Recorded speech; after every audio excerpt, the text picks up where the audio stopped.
Hi, welcome back. Well, no, welcome back. It's been a while since I've done my last live session. I think it's been months, but I'm really happy to be back. And we have a person. Hi, welcome back. So yeah, we're gonna get started. And today I'm very excited because, if I'm here, that basically means that we're about to embark on a new adventure, which is basically the first phase of this competition, which is a beautiful one, right?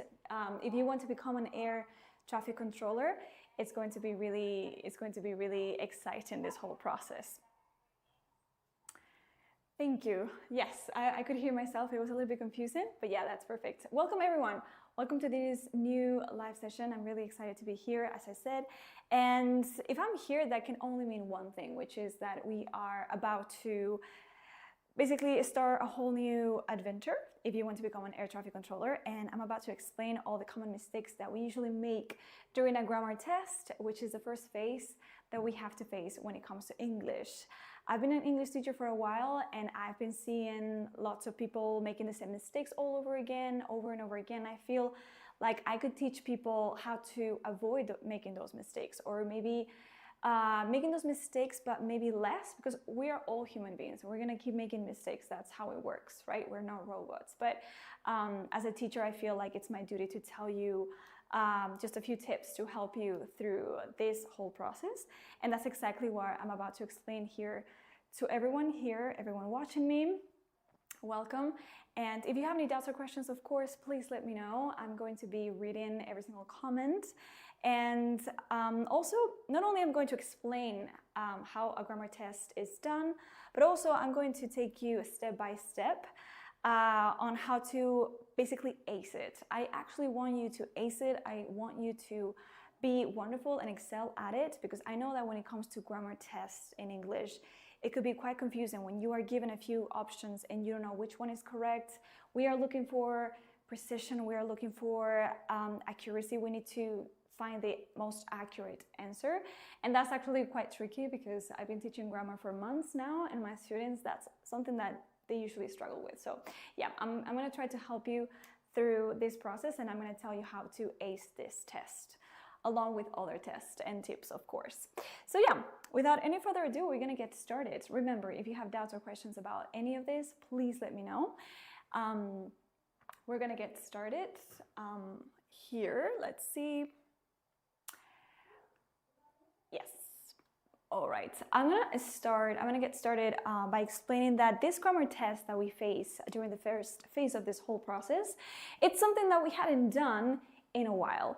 If you are familiar with this process, you probably know this by now, but if you are not, please let me know.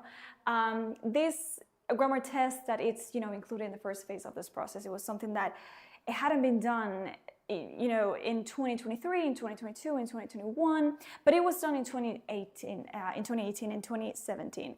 And it was something that when they came back with it last year, it was something that took us all by surprise. So the fact that we had to change the whole organization of the month of December alongside with my team, it was something that we weren't prepared for, but the organization, turned out to be a really good one, because 92% of my students got it right and they passed the test. Hi everyone, welcome. I'm basically explaining that this grammar test, this English grammar test that you face during the first phase of this process, is something that it hadn't been done in a while. It hadn't been done in 2023, it hadn't been done in these are all the years, previous years or recent years, that they included the grammar test during the first one. So it's something that was, let's put it this way, it was maybe a little bit new, and it was something that took us by surprise last year. So we had to change the whole thing. We had to prepare lots of grammar classes. We had to teach grammar from scratch. We had students that, of course, they were maybe feeling a little bit, blue about the whole thing. They were feeling pissed because they didn't like grammar as much. But of course, we had to change that, and we had to include lots of grammar. So I don't know if you guys are really good at grammar, like it's something that you don't have any trouble with, or you struggle to basically find the right answer. But when it comes to grammar test in English, or any language really, but since I'm an English teacher, this is what I'm good at, they're always looking for the most precise answer. And this is what I always tell my students, that we don't really need to overthink it. We just need to look for the exact answer. So yeah, 2017, 2018, 2025, they came back with a grammar test last year. But again, the way that we organized the whole thing, the way that we taught our students, I was feeling a little bit of stress, and I was feeling a little bit maybe not as confident because I didn't know what the outcome was going to be. But 92% of my students passed the English grammar test in the first phase, which I think speaks volumes. If you see this number, this is a magnificent number. And when it came out, the results came out, I couldn't feel more proud. I have to say that. I just felt so proud of my students. They follow the steps. They follow every single rule that I told them. Of course, every single person has its own method. When it comes to grammar, English grammar, everyone has got their own method to study, to write down terms, to know the basic rules of grammar, but there are simple rules or simple tips that if you actually abide by them, if you follow them, you could get really great results. So that's actually what we are aiming for this year once again. The general level, we could just say the general level, I would probably label it as a Z1.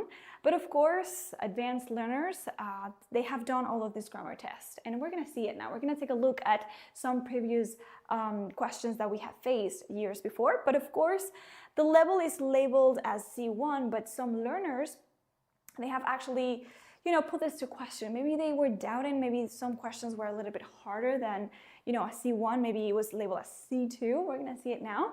But this is why I wanted to bring you some questions that were a little bit tricky and confusing at first. So yeah, we're gonna discuss it all together. I'm gonna ask you what the right answer do you think it is. I'm gonna explain it, and I'm just gonna take you through every single question.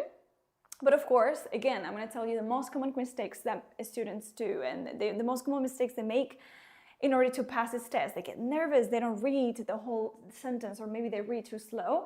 So we need to get this right, because of course, if we don't get this right, we are eliminated of the whole process. English is crucial in this competition. We have to get this right. We don't have a second chance at this. So we have to A. Letter A, attentive, very good. I want you to see something like this. Again, this is something quite common in grammar tests. We have the same root of the word, attentive, attention. And this is like, they want you to lose focus, right? They want you to get lost in this, but of course you know better. Attentive must be, I need an adjective right after this. They must be attentive, they must be gentle, they must be kind, they must be nice to their passengers' needs, but we're talking about passengers' needs, so they must be attentive. They must know what they need, and they must pay attention to that, okay? So they must be attentive. Every time we talk about these, they must be. And that, basically, the grammar rule is followed by an adjective. We need an adjective that describes the way the flight attendants must be. Okay? That one was pretty easy. It was quite obvious, but I wanted to put this example so you could see that the word, all of these words, were pretty much the same one, or pretty much the same root. So it was quite confusing. 42, again, when it comes to 42, I've gotten a lot of questions about this question. I want to tell you, I just want to get over all of these questions because, for months I've got, so many questions about this that they have become a pain in the ass. I just really want to get over this. So I don't have to think about this anymore. But I wanted to tell you guys that sometimes, of course, they're going to test the waters a little bit and there's going to be a little bit of a pain in the ass, right?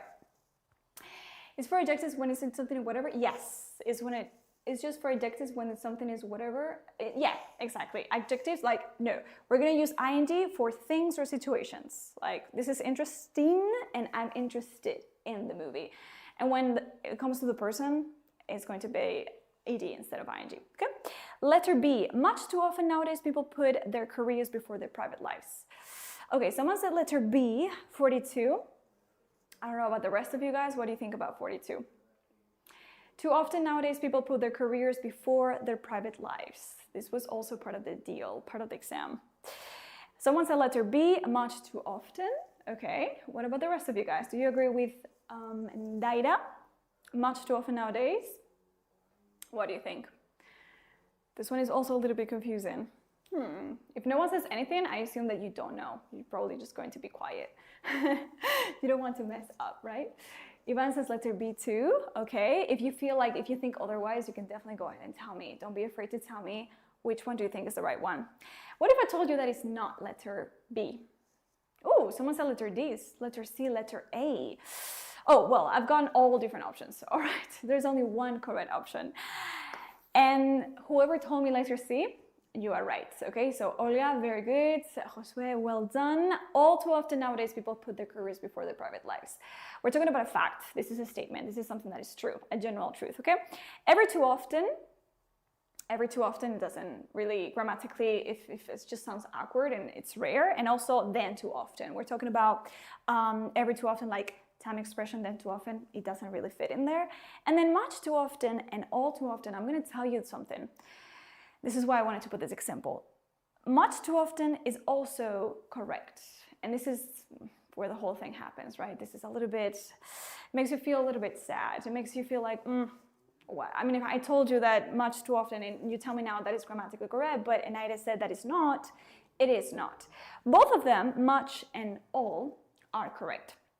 And this is quite common when it comes to grammar tests. They always, well, not always, but sometimes more often than not, they put a question, a sentence, with two options.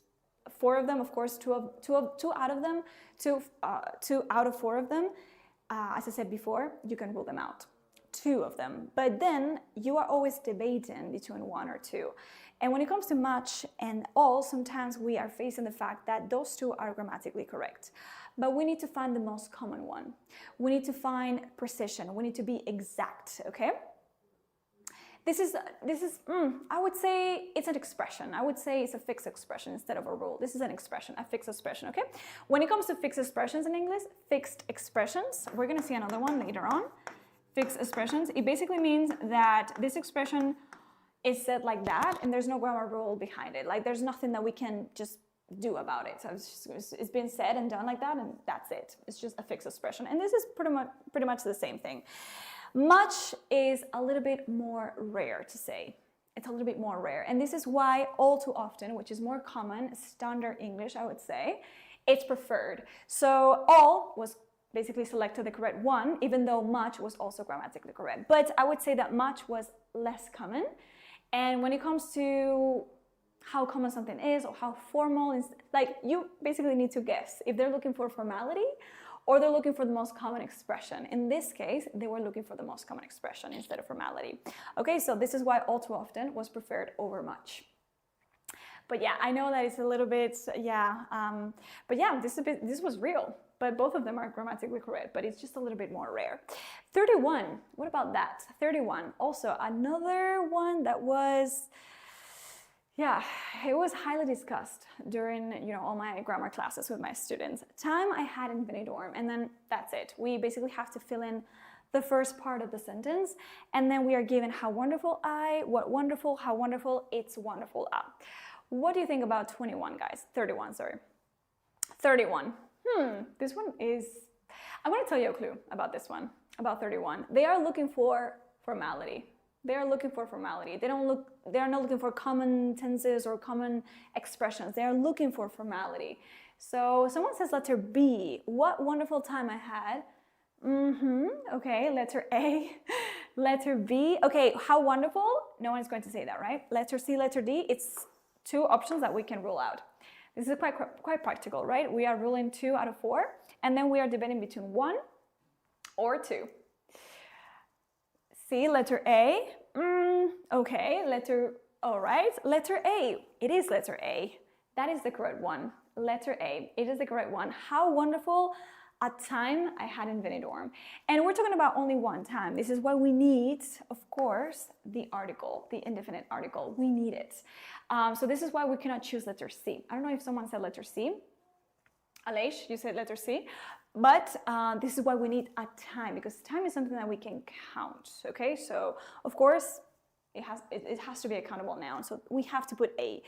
How wonderful time, it's very rare. It's very old-fashioned, a very old-fashioned way to say, what a wonderful time I had, right? Because this is what we commonly say in conversations every day. What a wonderful time we had with my family, with friends, but this is a very old-fashioned way to say, how wonderful a time. So this sentence was the example that they are sometimes looking for old-fashioned ways or literary ways to basically express themselves. They are looking for formality. So this is something that we need to keep in mind, okay?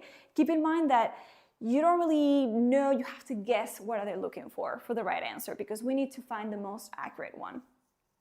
What about these? We're going to jump into 2018, okay? We have inversions. We're going to see inversion now in a moment, which is something quite common. And they included lots of inversion last year. And maybe this year is going to be the same case. Number 3, if you cannot help, remember that worrying cannot help you. What do you think? When you speak, you say, how wonderful time. We say, how wonderful a time, Olga, because a time is something that you can count. So therefore, we need to put an article there. Yes. How wonderful a time. We cannot choose how wonderful time. Nope. Something we can count. We would use it for something that we cannot count. For accountable nouns. If you cannot help, what about this? Remember that worrying cannot help you. Letter C, okay? If you cannot help to worry, remember that worrying cannot help you. Letter D, letter C. Okay, it is letter D, guys. Well done. This is a fixed expression also. This is a grammar rule, not a fixed expression, sorry about that. That help is 90% of the time. Of course, we need to help to do that, of course. It can be followed by an infinitive form, but in this case, it's followed by gerund, it's followed by ing. And another clue that I don't know if you were able to notice, which is this. I don't know if you were able to notice. This is why I always tell you guys to read the whole sentence all to the end. If you have to slow down, if you have to read it again, do it. Because sometimes the second time around that we read the same sentence, we notice things that we didn't notice in the first place. So I need you to read again. I need you to read slower this time. We have another gerund, we have another ing, which makes perfect sense now that we are choosing also ing in the first clause, okay? If you cannot help worrying, remember that worrying cannot help you. And this makes perfect sense, okay? So I want you to see that. Number 17, we're gonna speed up a little bit because otherwise we're not gonna have time to see the whole thing. Number 17, if you want to succeed, of course, necessary to work hard. I don't know if you can see it, but we have commas in here. All right, of course, it's like emphasis, like of course, necessary to work hard. So what do you think about 17? If you want to succeed, whatever, of course, necessary to work hard. What do you think about 17? It is, one is, this is, you are. What do you think about that? That one was also quite tricky. I remember that lots of people were doubting between 1 or 2, like maybe. What about these? Letter A. Olga, I love the question marks, like, I don't know, I don't want to mess up, I don't want to say the wrong thing. Okay, everyone says letter A. It is letter A, very good. It is, of course, necessary to work hard. If you want to succeed, we have a conditional sentence, of course. I tell you the condition, and then I'm going to tell you what you have to do right after. But if you want to succeed, of course, we need a subject. We need a subject for this clause in here. It is necessary to work hard. Okay, so the best for this situation that we don't have a gender for is going to be letter A. It is. Very good. Well done. No one doubted about that one. Very good. No one hesitated. 29. A parent's lack of social skills has far-reaching negative effects on their mental health. I just have the laptop right next to the screen, so I'm just reading the questions right here. A parent's lack of social skills has far-reaching negative effects on their mental health. And then we have pretty much the same word with different prefixes. We have insprings, offsprings, outsprings, and oversprings. What do you think about these? This is also something that if you are an advanced learner and you have been, studying and learning English for a while and you have become advanced, instead of asking grammar, we don't have really that much grammar. Sometimes we have more vocabulary than grammar. So this is one of those examples that instead of grammar, we're looking for the right term instead of grammar. This is also it's been quite common in the past few years and the grammar test that we have faced with ENAIRE. Everyone says letter B, letter C. Okay, someone says letter C. Oh, Natalie, very good. It is letter B. Well done. By the way, what is offsprings? This is a rare way to say kids, basically, your children, basically, your children. So if we're talking about parents, we need to talk about their kids. So this was another key word that if you have the time to underline in the day of the exam, you're going to focus on that word, which is parents. We're talking about parents. So we would have to be referring to their kids, their children, which is offsprings. Okay? Offsprings, we have the, obviously, apostrophe because we are talking about their mental health. So offsprings, mental health. Okay? I want you to see it. All of them had it, but just in case another, option was not the right one. Okay, so yeah, sometimes you are given 4 different words, pretty much the same way, or with the same root, or end in the same way. This is basically the only goal they have with those sentences, is to confuse you and make you go crazy. But we're not going to go crazy because of this, because we know how it's done. What about number 19? Do you remember That's it. You have to continue. Like, we have to finish the question, but what? Saying what? Do you remember the place he lived in? Do you remember the place? Where did he leave? Do you remember where did he live? Do you remember which place he has lived? What about number 19? This one was, I'm going to tell you a clue now. If I'm looking at this question, which is a question, this is a question, right? Do you remember? Whatever I'm about to say next, instead of a question, is going to be a statement. So think about that. It's not going to be a question. The whole question is, do you remember? Do you remember this song I heard? Or do you remember the way we met? Whatever, really. But we're looking for a statement here. Very good. Everyone is saying the right one. It is letter A. Very good. It is letter A. This is basically just grammar. This is pure, raw grammar. And I want you to see it this way. Every time as a teacher, I feel like I need to find ways or easy ways to help you understand. And the easiest way that I could see, or I could aim this sentence, was looking at it as a statement instead of a question. Do you remember the place he lived in? So this is why it doesn't have to be the order of a question. Very good. Well done, guys. Letter A. Number 40, people develop mixed feelings about organizations that they perceive as powerful or undemocratic. What do you think about number 40? I'm really sorry if I have to speed up, but I'm running out of time. I'm really sorry. I wish I could be talking to you for 2 hours or 3 hours. But number 40, what do you think about these? We have the same word, but again, we have opposites. We have prefixes. I mean, someone can tell me it is letter A, but we're looking for the opposite here. It is not letter A. Okay, we're gonna rule that one out because we're looking for something undemocratic or something that is basically an opposite word, something that is against it. Letter D. All right, it is letter D. Perfect. I want you to underline also the day of the exam, the prefixes or the suffix if we have another suffix. We're looking for the opposite of something that is approachable. So we're going to say something unapproachable. This is something that it is a little bit, annoying, but we need to learn the right prefixes when it comes to opposite words. Instead of un, we have, inaccurate, or we have miss, or we have another different prefix when it comes to different opposites. So we must learn about that because this one is also quite common when we are given different options and we need to find the right prefix. Number 50, can you exactly what the problem is? I wanted to put this one because I love phrasal verbs. As an English teacher, I love teaching phrasal verbs. I love learning phrasal verbs, and most of my students actually hate it. But I can help it. I just have to teach them phrasal verbs every single day because they're everywhere. I mean, I can help it. They're absolutely everywhere. Whether you read, listen to music, watch a movie, phrasal verbs are going to be there. So number 50, what do you think? Can you exactly what the problem is? Letter A. All right. Letter A. Pin down, pin off, pin out, pin up. It is letter A, but we need to know what the meaning of that is, right? So can you pin down? Can you be precise? Can you tell me exactly? Can you tell me clearly what the problem is? So can you pin down is basically when you pin down the problem. Just think about this. You pin down the problem on the wall, and this is the problem, and everyone is looking at it, and you can just see clearly what the problem is. Okay? That is the right phrasal verb. Pin down a problem. Everyone, very good. Well done. All right, we're going to speed up and let's see if we continue. Oh, I love this. Now, 2025, last year's exam. So everyone, focus on this, right? Everyone, hear me out. Number 10, in summer, I get from the chlorine in the pool. So we have an example of, once again, vocabulary. We're not talking about grammar here. We're talking about vocabulary. Last year's exams, we had two, one on Saturday, another one on Sunday. There was lots of grammar, lots of inversion, and lots of vocabulary. This is why this year, the preparation for this year's exam, we had to learn a lot of vocabulary. It's not that we had to learn, it's just because I wanted to teach them, right?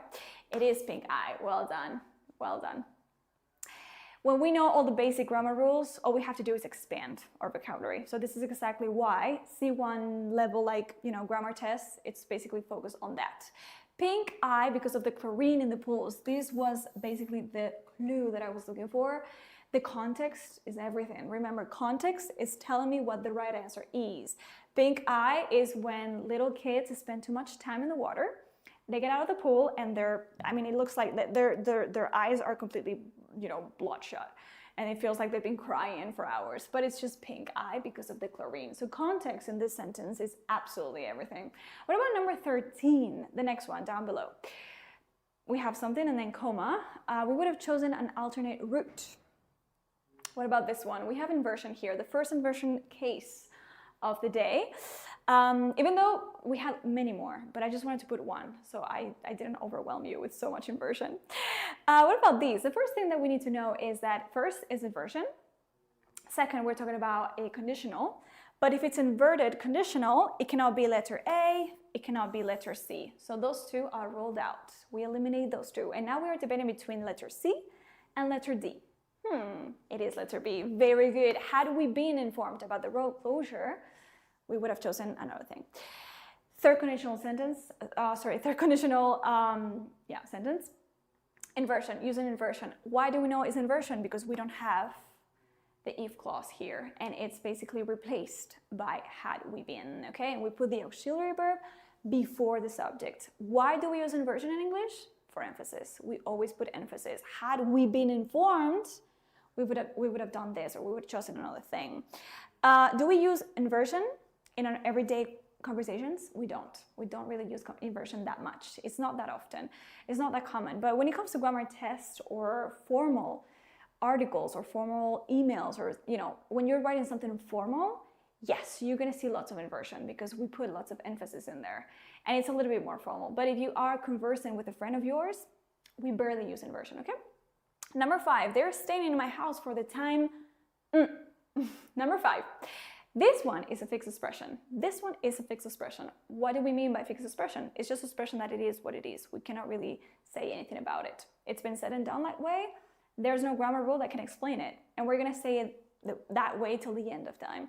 They're staying in my house for the time, making, going, doing, or being. Everyone, well done. Oh, someone said letter A. It is letter D. By the way, it's okay if we make mistakes, okay? It's human nature. I mean, we are human beings.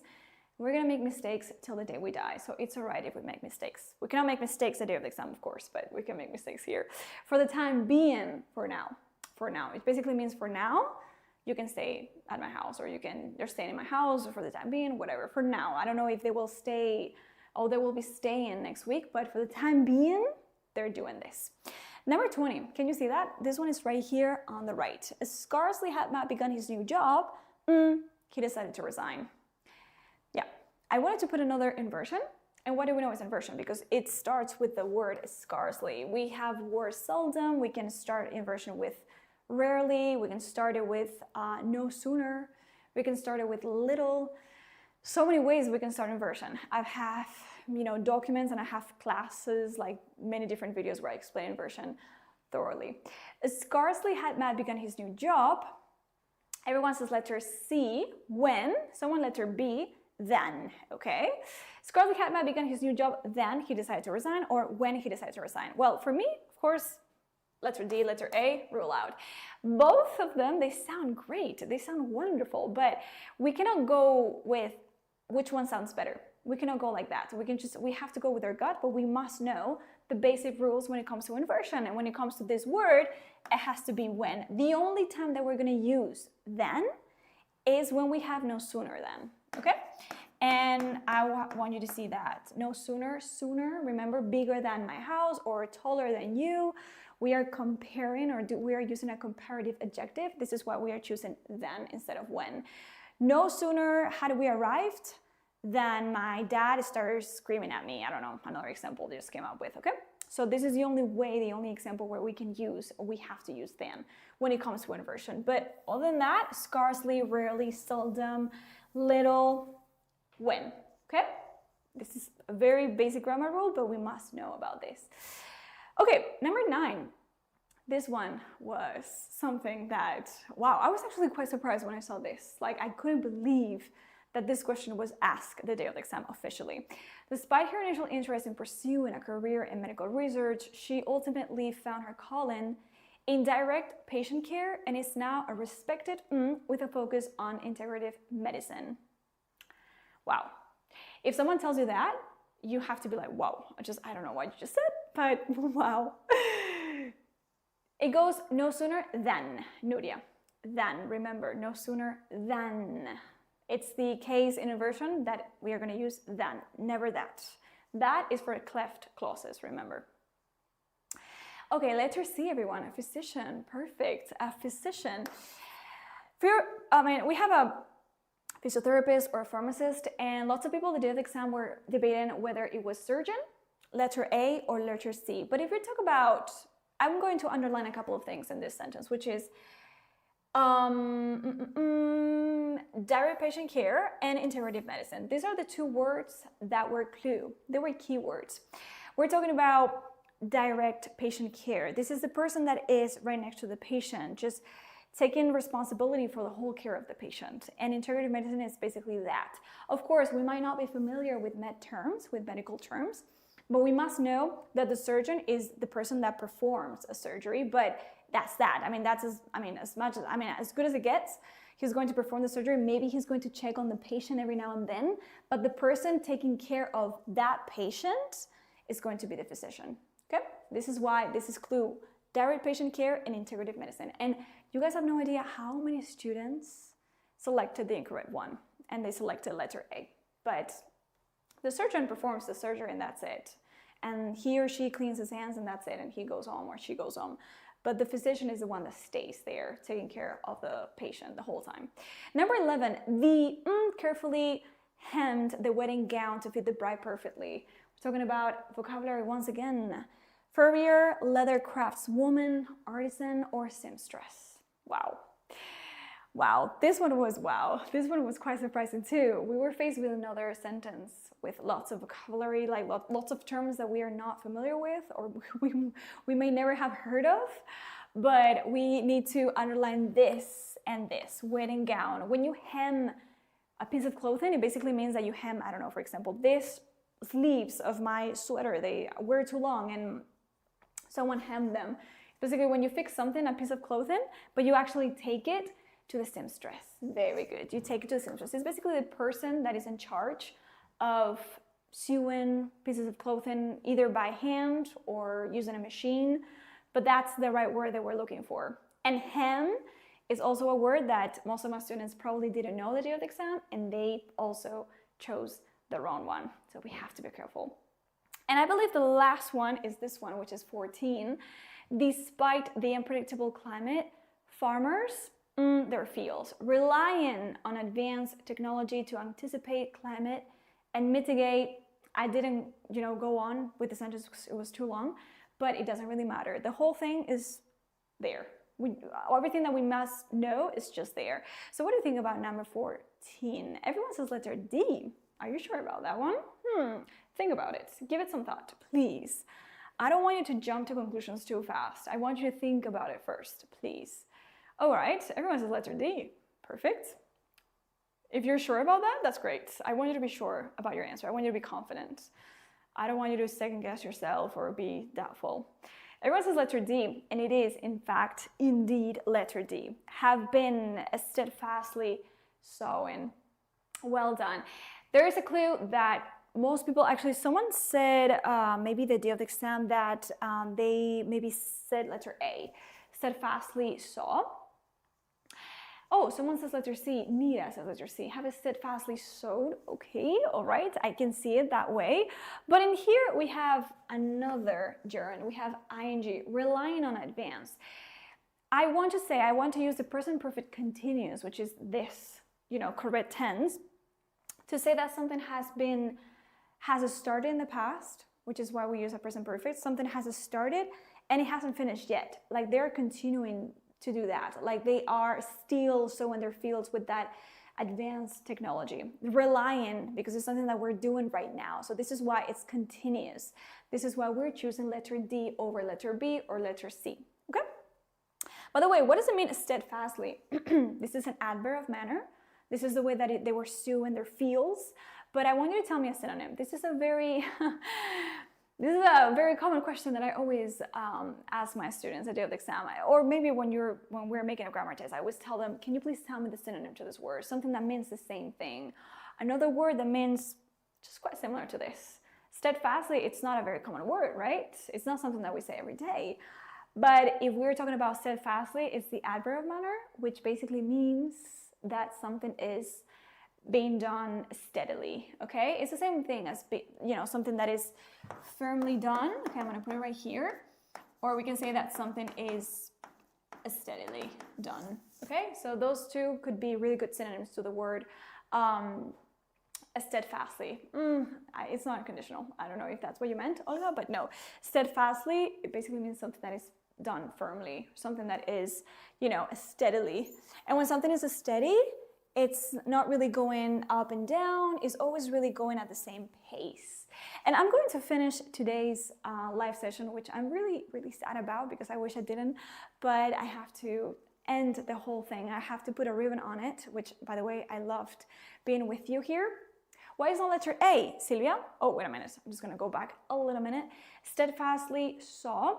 We have to choose a present perfect continuous, Silvia, because this action has been, it was basically started in the past. Okay, this is why we're choosing present perfect. And it's still been going on since then. It's the same thing as someone, asks you, how long have you been working for this company? It means that I have started working for this company. I have been working for this company for 3 years, which means that I have started 3 years ago and I'm still studying or I'm still working for them now. This is why we choose a present perfect continuous. It started in the past, present perfect. We don't know when, but it started in the past and it's still going on right now. And this is why it's continuous, okay? Present perfect continuous. All right, so now we're gonna go in, dive into the most common mistakes so you guys can avoid it. And this is the last one, okay? This is the last slide that I wanted to explain to you. And these are 3 things that I have noticed along, the months and for many, many weeks and many, many months since I'm a teacher.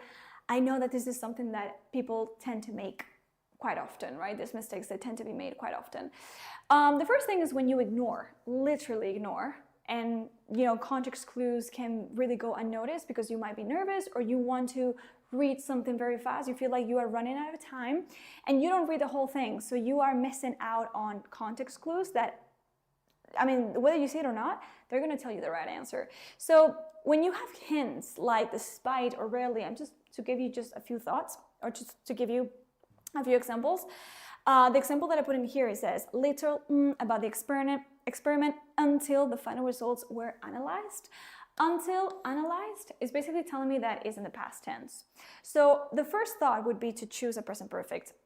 Little has been known, but that's wrong because we are missing the whole context here. We are missing the hint that it's been given to us. So context, as I said before, and I'm going to repeat myself like a broken record, is absolutely everything. Little was known. We cannot really change the tense just because we like it. It has to be the same tense. If it's the past simple, little was known. So we need to check always time markers and time connectors because they're going to tell us exactly what the story is about. And maybe if you actually think about it and you look deeply into it and you look into it, it's going to tell you the right answer. You don't have to think about it too much. Also, the second most common mistake is when you choose a word based on general meaning. Just because you know the word, you just basically know that the whole thing, I don't have to think about this. I just know what the question is. I know what the word is, but be careful with this word, for example. This is an example that I believe it was part of one of the grammar tests that I gave to my students that we tested maybe this month or last month. Many English words that look similar, just as Spanish or any other language, but they have to be used with a specific nouns. This is an example of the word testimony. Can you guys see me right here? Because I just, changed, I switched sides. The witness's testimony was considered. We have the word reliable, which is, the most common. Okay, so reliable is something that you can trust, right? But it's usually used for sources or for methods. It's a method that it's reliable, you can use it, or it's a reliable source. So you can actually trust where it comes from. But when it comes to testimony, the right collocation or the right noun that goes followed by that is credible, okay? It's the natural way that we're gonna use with testimony. So when it comes to words that look similar, and we might assume that we know the meaning of them, but be careful with the noun that we have to choose, because depending on that, we're going to choose one or the other. Okay, so think about idiomatic usage in addition to meaning. We know what this word means, but it's not an idiomatic expression. Okay, so idiomatic expressions, or the way that we use idioms in English, it's crucial here. It's an essential part of basically how to learn and how to ace on a grammar test. Okay, and this is something that we also work on just a lot, every single day, every single week is something that I'm very annoying about with my students. And also the synonyms. As I said before, I always ask my students, what's a synonym to this word? If you know the meaning of this word, can you please tell me a synonym to this? But sometimes we might encounter, or we might face, a near synonym to that word. Words like, I don't know, just to give you a few examples: precision, flair, survive, withstand, viable, feasible. All of those words are synonyms, but we need to look for clues that is going to tell us exactly the word that we're looking for. We were given an example: the athlete lacked in critical moments. And flair, it's the style that someone works, or the style that someone plays any sport really. And then we have the word precision. But if I'm really attentive to the detail of this sentence, can you see it? It's critical moments. If we're looking for critical moments, we basically have to choose precision. Flair is the way that someone plays, any athlete really. Someone that plays football, someone that plays basketball, anything really. But in critical moments, you need to be precise. You don't have to be stylish, or you don't really have to play right. You have to be precise in order to win the match. So you have to pay attention to nuance and details. So please, when you have near synonyms, we have to be careful with that, all right? Because all of these words are synonyms, but the situation is different. We're looking for a critical moment instead of something that is crucial to win. All right, so all of these common mistakes is something that I hope you don't make the day of the exam. I know that some of the people watching me right now are my current students right now, but if you haven't, you don't know about me, or it's the first time that you see me, nice to meet you. The first thing that I have to tell you. And of course, I'm going to, the last message that I want to send out right there is that I want to encourage everyone out there to follow your dreams. And if you want to become an ATC, you have to go for it. And you cannot really give up. You cannot throw in the towel if you feel like it's a very complicated process, because it's something that you can do. Grammar test is, it's the first part of the first phase, and it's something that could be a little bit delicate and complicated for people. But if you actually work on it every single day, my former students can tell you exactly how it feels to succeed in one of these things. So thank you so much, everyone, for watching this live session. It's been a pleasure, and I hope to see you very soon, whether as my student or maybe as an ATC. But thank you so much for watching me, and I'll see you next time. Bye-bye, guys.